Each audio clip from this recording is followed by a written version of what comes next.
So yeah, Koa.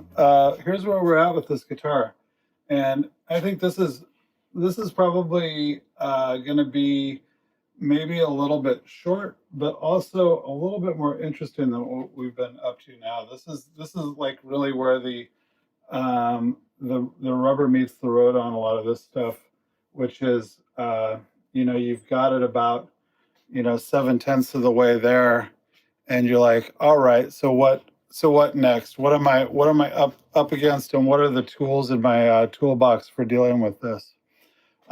So this area in here, we've kind of been going back and forth by working this area. I worked it as a test section, and then I brought this section up live. And so this area, as you can see, is actually just a quite a bit different color than this. This is still light. Please chime in if that isn't completely elucidated here. It's a little bit different on angle. But yeah, so this is where we stand on the project right now. This is looking pretty good in here.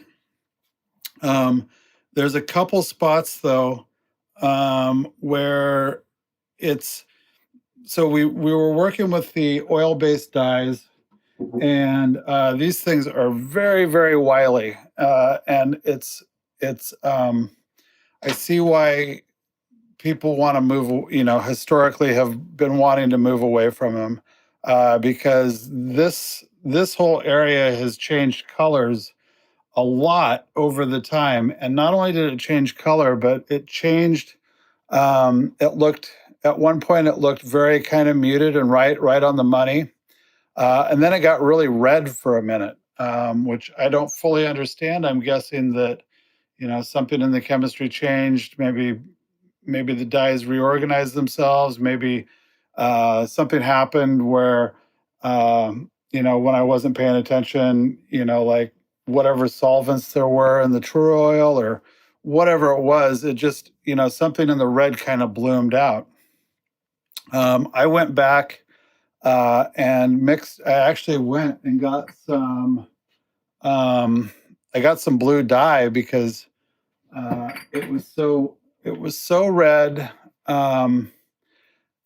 that I felt like, in order to get to brown, we needed to bring it down with some blue. It's a really funny story, but so I mixed that blue up, and I put it on, and it looked really, really good. Like basically orange plus blue is going to get you to a darker brown. It looked really good, and I was mixing it up, and I would come back the following day, and the blue had just completely disappeared from the project, and it was back to being red. I was starting to wonder what was going on, and then one day I looked in my cup, and I had like a little bit of Tru-Oil in there with the blue mixture in there, and the blue was completely gone. Not just a little bit gone, but there was no evidence of the blue in the cup anymore. And so I was like, all right, well, that stuff apparently I don't understand it, or it's so unstable that it's just going away. And then after a while, so this project's been around for a while. I set it aside for a while, and I came back, and now all of that red kind of mellowed by itself. And what we're left with is evidence. It seems like the blue came back. I don't know what's going on here, but it's a little bit darker. And then down through this area, we've got just a darker profile than is on the rest of the guitar. And a lot of lights, it doesn't look super bad, but when you start getting it on angles, it doesn't look horrible, but it's not ideal. So what I've decided to do, as a result of that is, the whole reason why I was going with the oil-based dyes in the first place here is that, I can paint Trans Tint to look really good from exactly one position, and it's usually the flat on position usually looks pretty good, to darn near invisible. And then it's always when you take the guitar onto an angle like this, the trans tint tends to look really dark, for whatever reason, especially when you're doing anything with dark value like a dark brown or any kind of brown where you've got like a blue component and a red component added, like high value colors. So the long and the short of it is now I've got, though, this is pretty much, you know, the the level of color is pretty much right on, but it's actually just a little bit light on edge. And so what I'm going to do on this area is in through here where it's kind of bluish, and in through here where there's a little bit of vacancy, and it's also just a little bit more muted than the remainder of the guitar.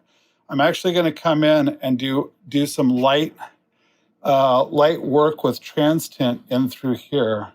And what I'm going to do is I'm going to basically take I'm going to take some orange that's a little bit red heavy, and see if we can take this kind of bluish blackish looking color and bring it into something that's a little bit redder and a little bit more brown, without making it too dark on edge. So we're still the edge look is still, I feel pretty darn good.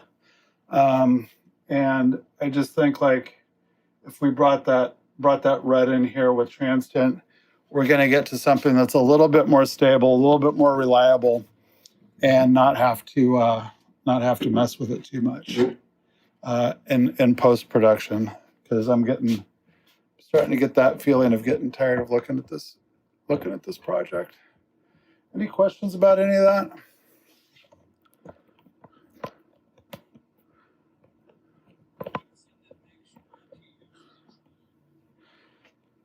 Me? To avoid those dark angles. First of all, this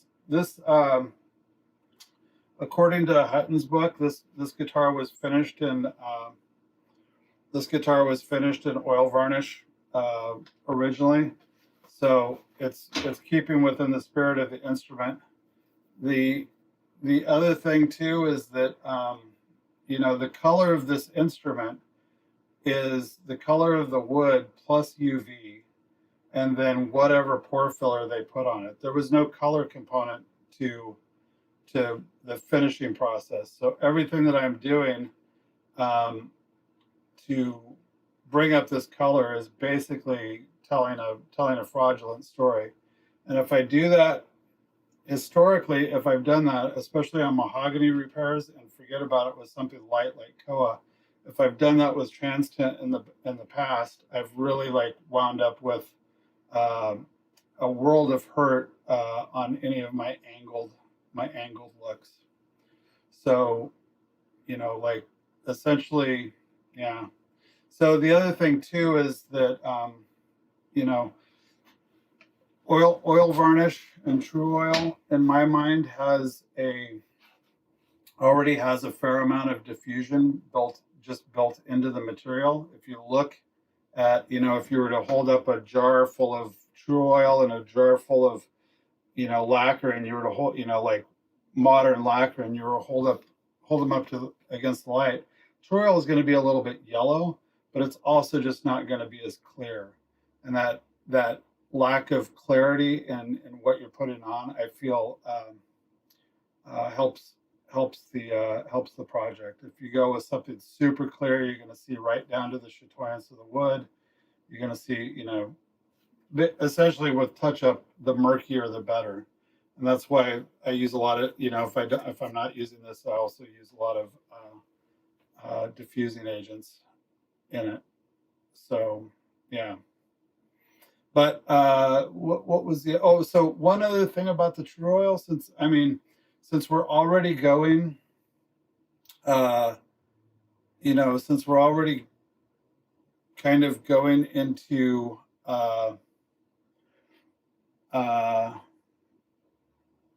Well, I would just say, so the Tru-Oil basically is it winds up polymerizing.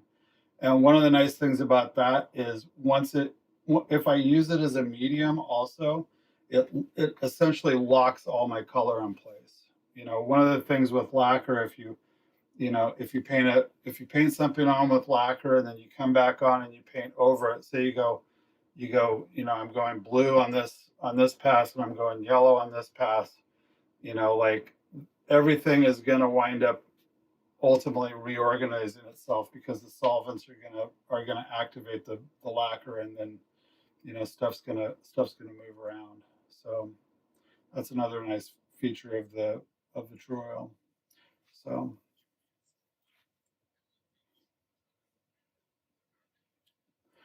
uh, I mean, I wouldn't personally because I'm not gonna be out there addressing the global guitar shortage anytime soon. But yeah,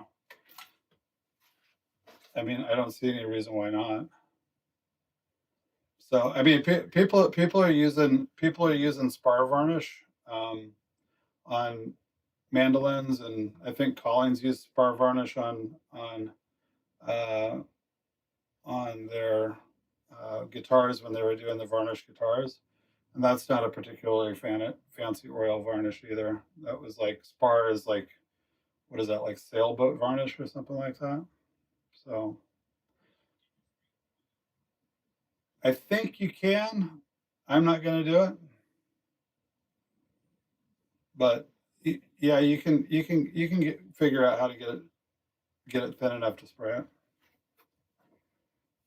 But it would, whatever, like if I was going to spray it through an airbrush for touch-up, I'd be I'd be buying a new airbrush before I did it, because it's going to lock any kind of small fine airbrush up pretty good.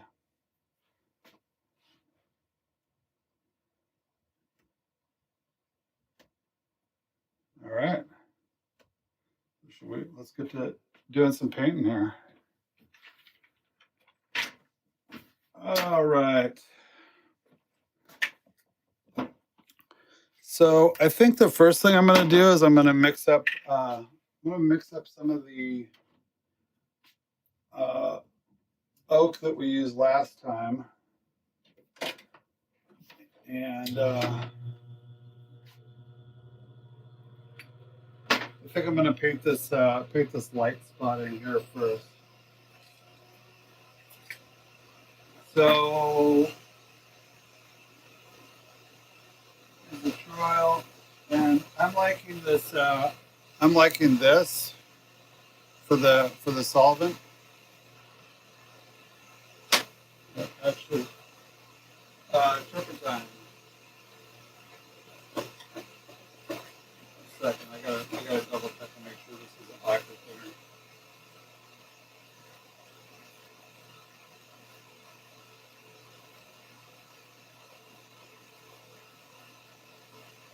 Oh, yeah, turpentine for oak.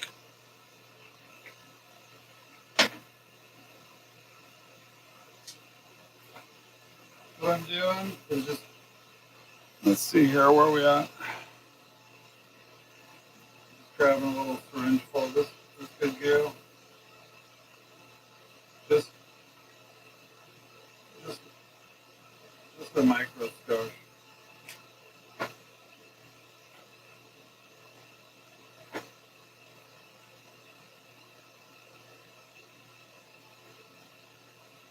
And actually, we'll let that sit for a little bit.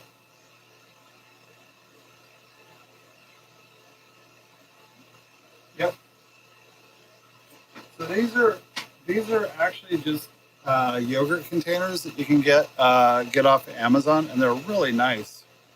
Um, One of the nice things about these is that you can put an epoxy mixing cup right in there, and then put the lid over it, and you've got a nice container of something that's like really easy to deal with on your bench. You got these on your bench, and they're constantly in a state of like trying to figure out how to tip over. When they're in here, it's just a little bit easier to deal with. And then so I'm gonna do while we're waiting for that to go, I'm gonna I'm gonna do a little shellac paint over here. Let's see here.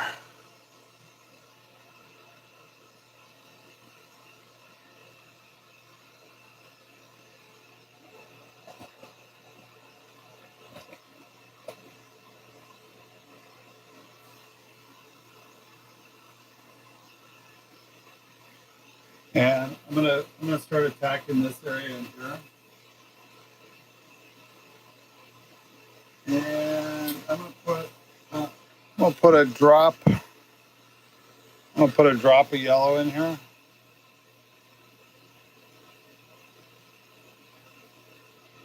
Yellow almost never hurts anything on these projects. Um,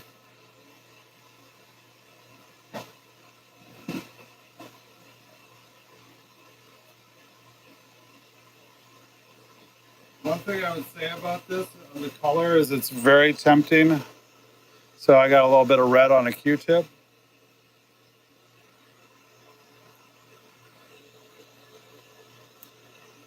It's really tempting to go light on the color and kind of like ease up on it. When you're dealing with a super thin finish like this, I'd caution to maybe get a little bit more on the aggressive side, just because you don't want to. Shellac doesn't build a lot, but it does build, and we don't want a mountain of finish on here to after it's all said and done. That's a dead giveaway for finish touch up. For me personally, like it's the first thing I look for is like, does the finish thickness change a lot? So I'm just going to come in here and start giving it something like this.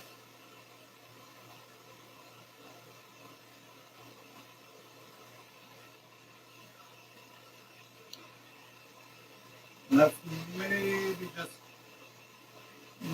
just a little bit too. It's maybe just a little bit too red. Not crazy. But what I'm going to do is I don't want to throw that away and remix it. So what I'm going to do is I'm going to spray. I'm going to grab another cup and spray shellac into that, and then basically just use this to salt to taste that. So just like maybe throw in half of it on that.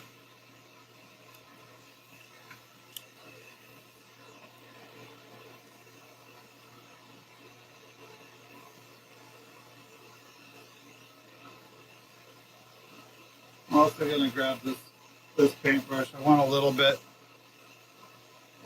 more control.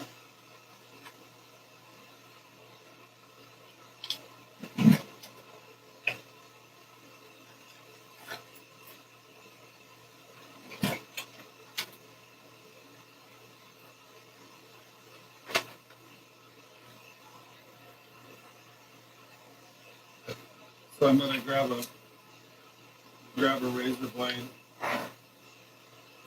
and just de-bristle. Take about half of it, about 3/4 of the bristle off of this.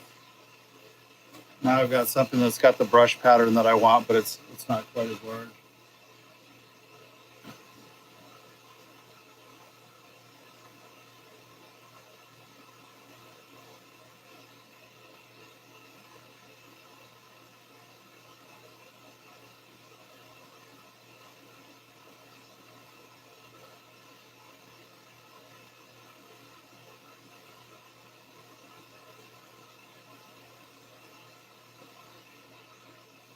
So that spot is starting to look what I would consider maybe a little bit more agreeable from dead on. And it's pretty exciting. And I'm pretty tempted to just go, oh, that's great. I'm gonna go for it now and just start painting the remainder of the car. So I would just strongly recommend taking it and starting to roll it around in the light and see if, in fact, you're happy with it on edge as well. Maybe a little bit dark in there, but it's dark in a way that I think I can live with, and I can come back and modify later after it dries with abrasives. So I'm gonna keep going on that. It's mostly dark too, where I had that first swing at it.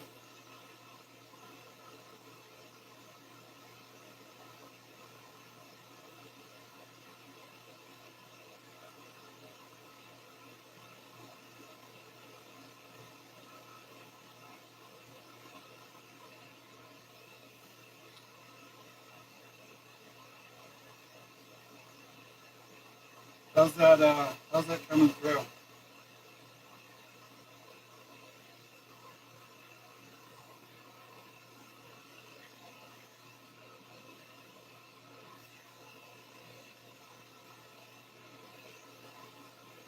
Anybody still awake?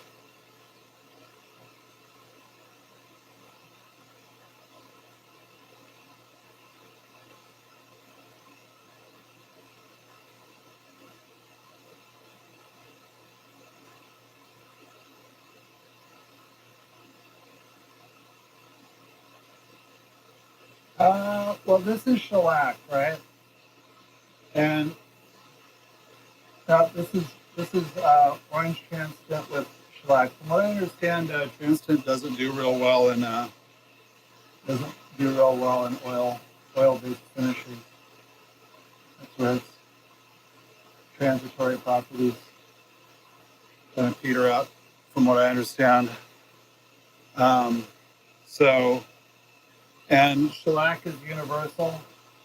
And honestly, I've done enough oil over the top of this where, like, I don't want, because it's got color in it, I don't want to abrade it to put the next coat of oil on here. So if I was going to touch up an oil anyway, and that's what I'm going to do over here, I would be putting down another coat of shellac for the next coat of oil to bite to. We'll go over that in a second.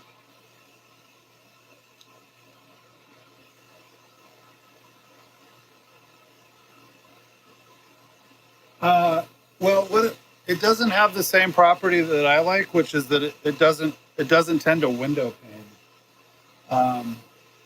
That's my main problem with both, shellac that you mix yourself, is you really have to put it on extraordinarily light in order to keep it from window painting.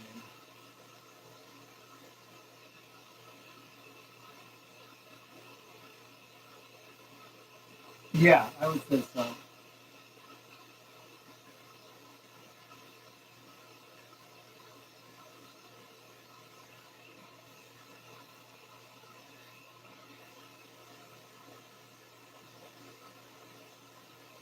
Well, now because it wouldn't have been French polish. Um,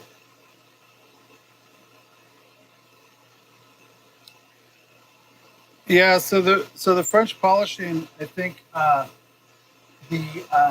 way that these were finished out, according to the Hutton book, is they would paint on the oil varnish, and like, people really underestimate, I feel, with airbrushes that are disposable and tampons that are disposable and everything. People really underestimate the power of a good paintbrush putting material on, especially varnish.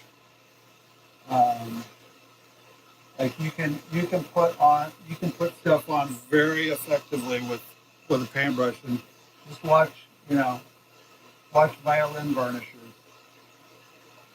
It doesn't even take a particularly good paintbrush. But like this Tru-Oil is, it's very, very forgiving. It's made so, hillbillies can put, you know, rub stuff on their gun stocks and not have to, worry about a whole lot of stuff. And so it's got a lot of exotic dryers in it. like there's a couple ways you can tell. One is that it goes on super easy, and the other is that it gives me a horrible headache when I'm around it too much. So this is where we're at now, and it's a little difficult to tell because we've got like sheen mismatches. Um, so what's that?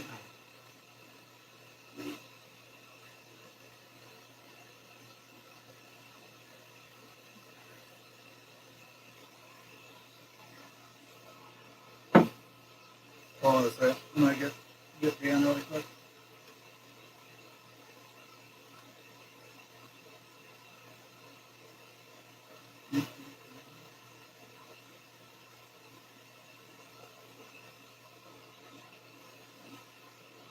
All right.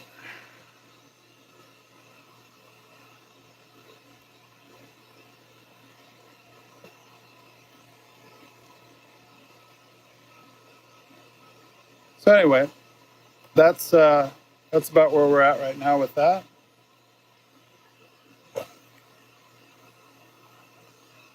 Any questions about where we're at?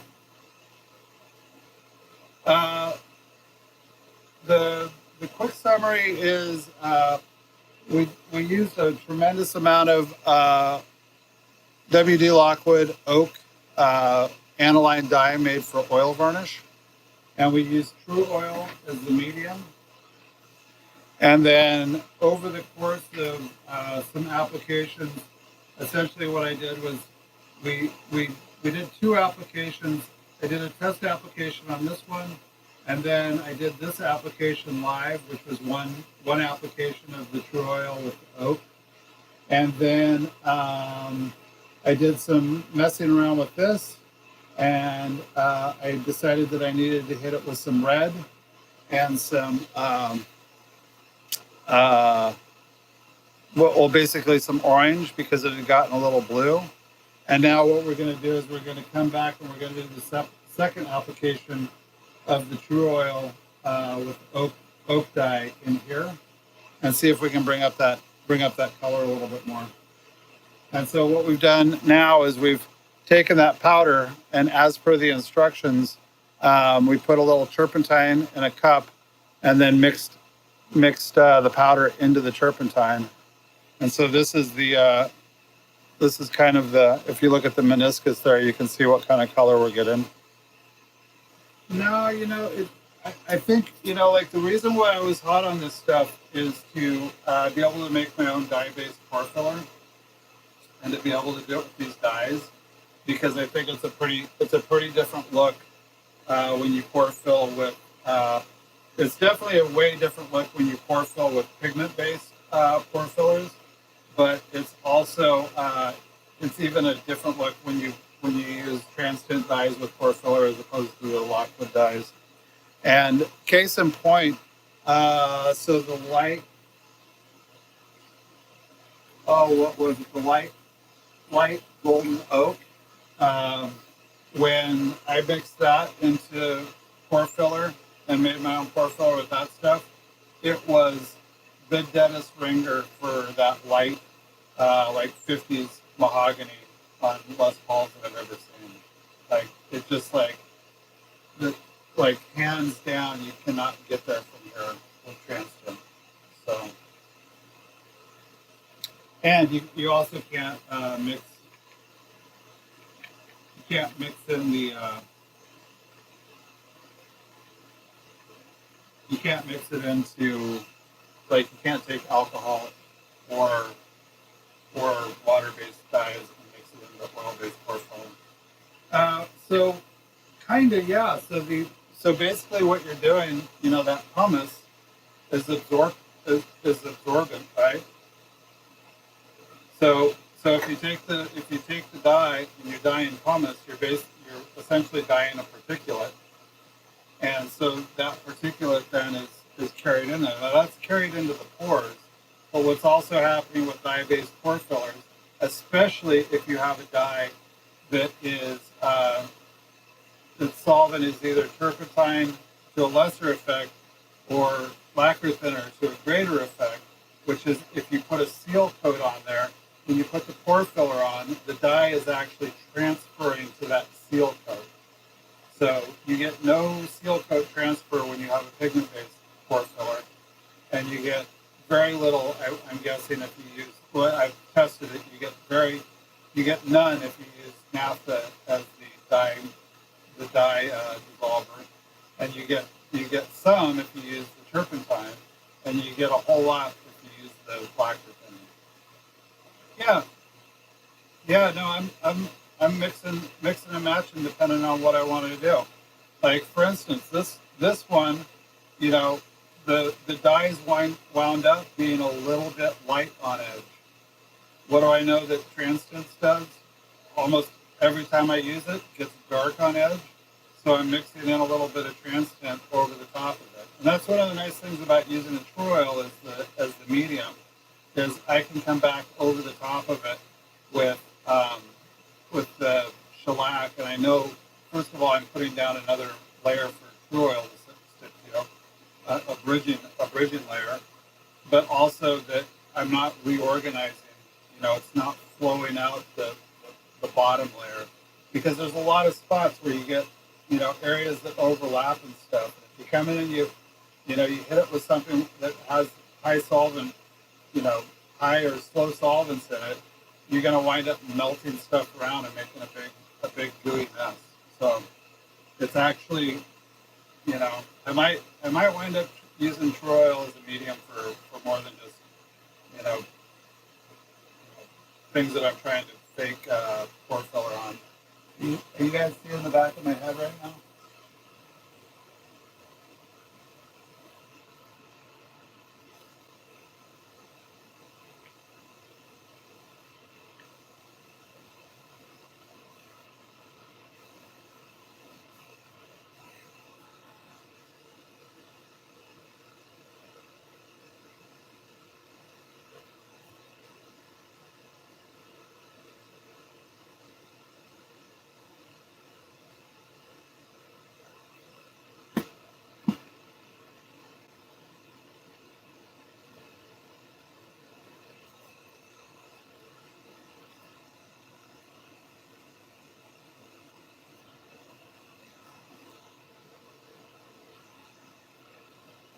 The thing about color and Tru-Oil is that you're pretty much whatever you put on, you gotta let sit.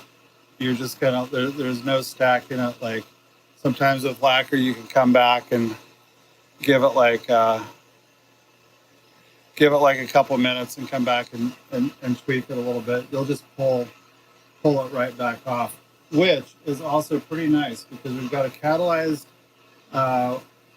we've got a catalyzed finish underneath. And so if I don't like this, like right now, like what I've just done with the Tru-Oil, I could essentially come back with naphtha and just completely wipe it right off, and we'd be back to trying it over. So if I didn't like the if I didn't like the color, I didn't like the the application, I could really just pretty much start over.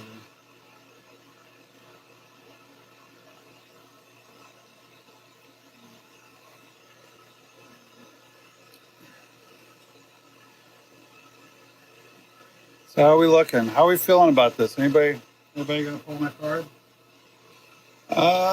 Probably with this thin, I would say like here in about probably about 3 hours, it's gonna get difficult to take it off.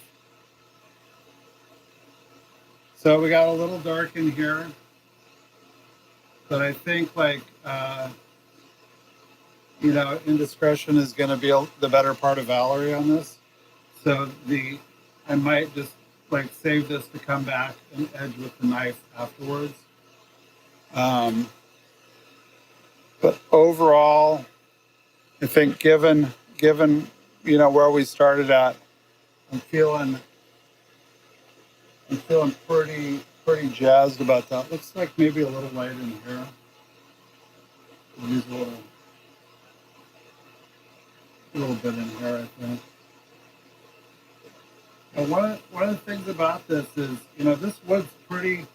It's, as koa goes, it's fairly subdued or whatever, but it's got a lot of stripes. It's got some busy stuff happening. So like, if you have to tell a fraudulent story in here, feel free to do it. Like this is darker than it would have been, and as long as I make it look, like something else that's happening in here, like it's pretty much fair game. You know, like a lot of this stuff. I mean, you can get way too precious about it. Um, and I just think like, first of all, for a lot of it, less is more. Um, and then for even more of it, more is less. I don't know what that means, but you know what I'm saying? Like, it's just like let the whole thing kind of, don't be afraid to step back from it and see, like you can get way too close on things, you can get way too precious about one little area, and then when you step back to look at it from a distance, as Amy Grant would say, you know, it's starting to look, it's starting to look a lot better. Always be changing your angles too. You know, don't don't spend too much time touching up in one angle.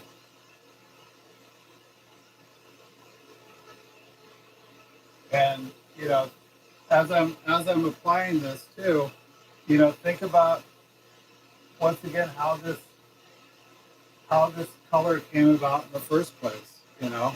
This is this is it's splotchy. One of the reasons why I'm not coming after this and doing a lot with airbrush is because just from the standpoint of how pore filler was put on in the factory back in the day, it was put on fast, it was rubbed off rough, and we've got all of this nice splotchiness happening around in it.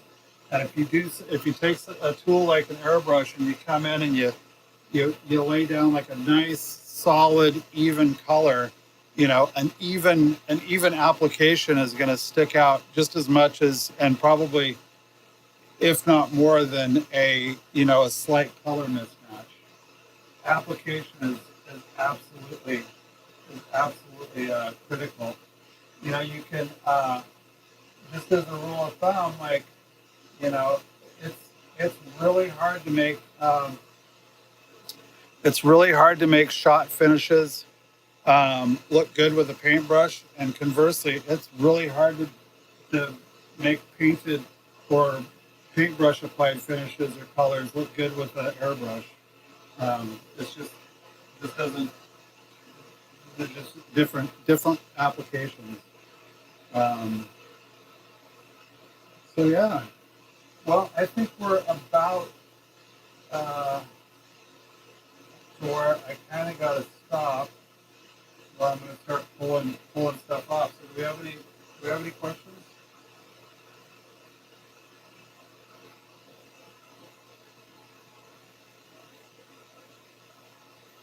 I think we're about done. I might write an article to finish it out and just kind of show where we got to.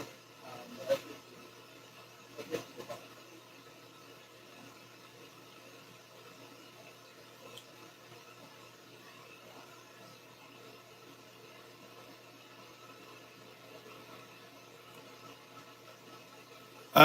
so what are my? Again, say that again. I didn't quite hear you.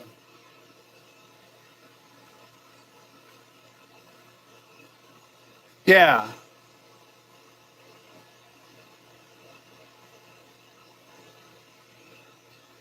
yeah. So it's gonna get a Tru-Oil top coat, and then it's gonna get the abrasive. It's probably gonna get a little bit more color too, but it's also gonna get that abrasive rigmarole that is in the Hutton book, which is that they put the oil varnish on with a paintbrush, and then they adjusted the sheen with a hard felt block and 4F. I, I think rotten stone, maybe rotten stone and oil. I can't remember exactly, But so yeah, the sheen is gonna get normalized. So and I may come back and put, I may put a coat of Tru-Oil on there very aggressively over that. Like I don't want to go through any of that color. So that's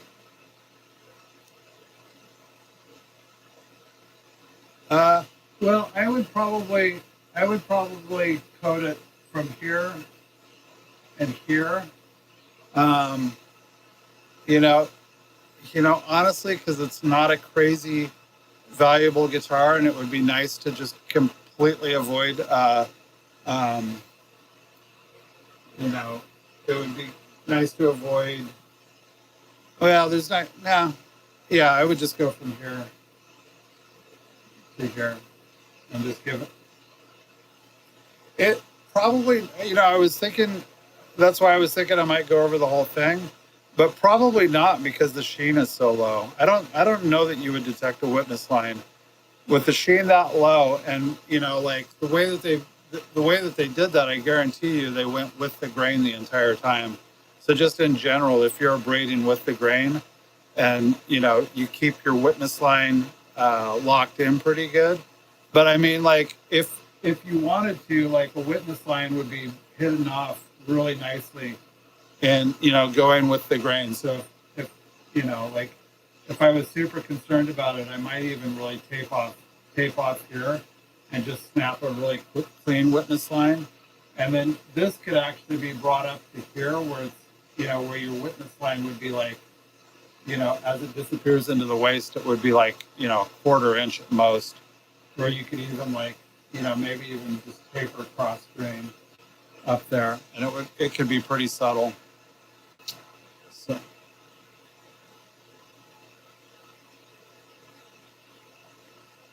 probably brush it on, and I'll go with a little bit of shellac first, especially over this area.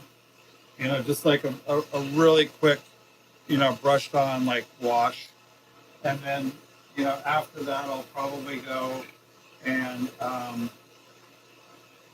probably go and brush on a very light coat of Tru-Oil just to make sure none of the dye floated to the top and it's all locked in pretty good. And then I might hog on, a couple floats. Can you guys see, or are you just looking at the back of my head?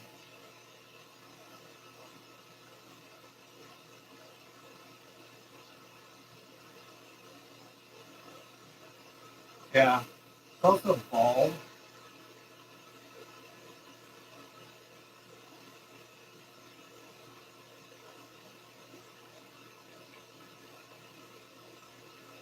Yeah.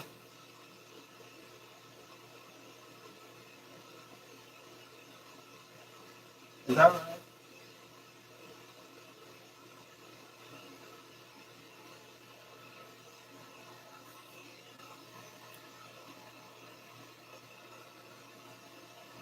So this is actually getting, we had like a little bit of window painting over here in the Tru-Oil. And this is the type of thing, it's going to be hard to demonstrate on the,